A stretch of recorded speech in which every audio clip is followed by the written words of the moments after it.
আসসালামু আলাইকুম। আমার এই ছোট চ্যানেলে আপনাদেরকে ওয়েলকাম করছি। এই সিজনটাতে সবার বাসায় পাকা আম থাকে। এই পাকা আম দিয়ে আজকে বানিয়ে নিব ম্যাঙ্গো মালাই আইসক্রিম। এই আইসক্রিম তৈরি করতে কোনো রকম ক্রিমের প্রয়োজন হবে না, শুধুমাত্র লিকুইড মিল্ক আর পাউডার মিল্ক দিয়ে এই আইসক্রিম বানিয়ে নেওয়া যাবে।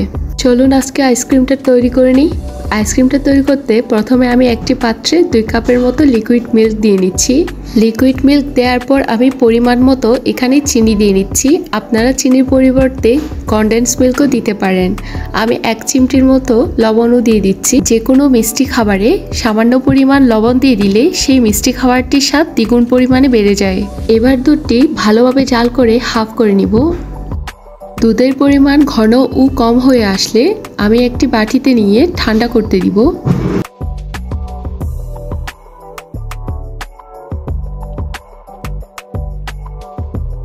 দুধটি এক পাশে ঠান্ডা হতে হতে আমি অন্য পাশে দুটি আম নিয়ে নিচ্ছি। আমটি ভালোভাবে কেটে নিয়েছি।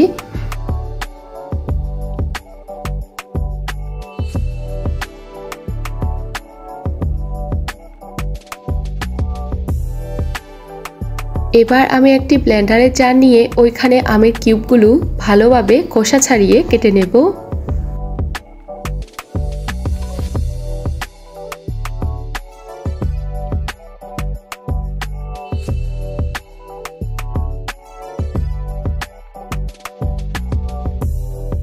আমগুলো কেটে নেওয়ার পর এক পাশে যে দুধগুলো ঠান্ডা করতে দিয়েছি ওই দুধগুলো দিয়ে ভালোভাবে ব্লেন্ড করে নিব। ভালোভাবে ব্লেন্ড করে নেওয়ার পর আমের লিকুইডটি দেখতে কিছুটা এরকমই হবে। আপনাদের সুবিধার্থে আমি দেখিয়ে দিচ্ছি। এবার আমি একটি আইসক্রিমের মোল্ড নিয়ে নিব। আমের লিকুইডটি এবার আমি আইসক্রিমের মোল্ডের মধ্যে এক এক করে ঢেলে নেব।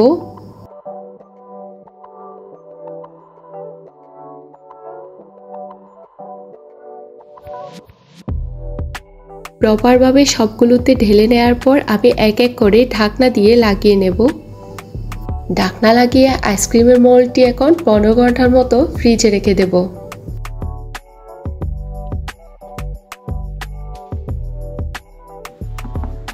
এই যে দেখতে পাচ্ছেন 15 ঘন্টা পর আইসক্রিমটি পুরোটা জমে গিয়েছে।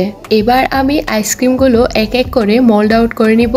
আইসক্রিমগুলো ফ্রিজ থেকে নামিয়ে আমি 5 মিনিটের মতো বাহিরে রেখে দিয়েছি, যাতে করে মোল্ড আউট করতে আমার সুবিধা হয়। আপনাদের যদি কোনো তাড়াহুড়ো থাকে তাহলে একটি বোলের মধ্যে হালকা গরম পানি নিয়ে নেবেন। হালকা গরম পানির মধ্যে আইসক্রিমের মোল্ডটি কিছুক্ষণ ভিজিয়ে রাখবেন। ভিজিয়ে রাখার পর মোল্ড আউট করে নেবেন।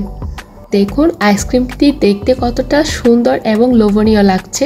দেখুন কতটা সফট অ্যান্ড ক্রিমি হয়েছে। কোনো রকম ক্রিম ছাড়াই আমি বানিয়ে নিয়েছি এই মজাদার মালাই আইসক্রিম। আজকের মতো এই পর্যন্তই। আল্লাহ হাফেজ।